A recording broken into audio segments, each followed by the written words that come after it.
Chapter 5. Free at last. Harriet ran for hours. Sharp pain stabbed her sides, but she didn't stop. She followed the Tank River to the Maryland border.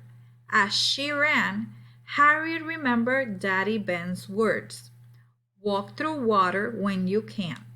The dogs will lose your scent. Harriet took off her shoes and stepped into the icy river. When the sun rose, she heard the baying of hounds. The busman was on her trail. Harriet found a small island in a swamp. She hid in a hollow log. She was so tired she fell asleep.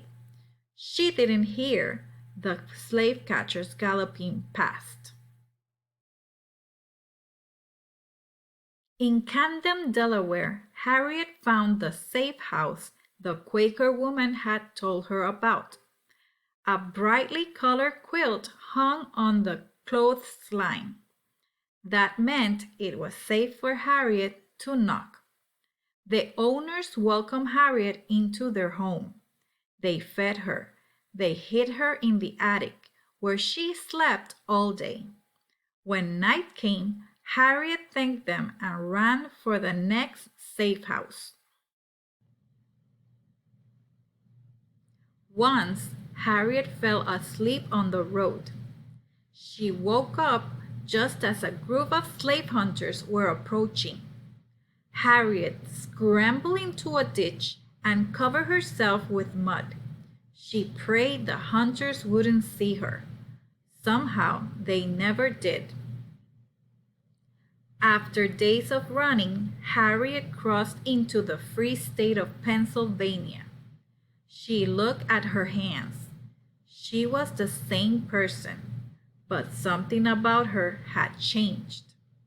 Her hands belonged to her now, not to anyone else. Harriet Tubman was free!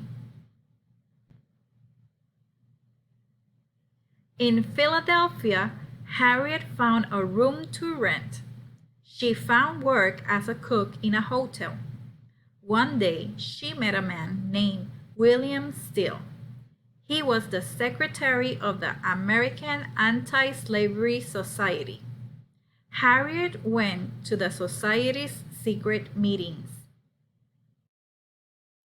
One night at a meeting, Harriet found out that her sister's family had escaped.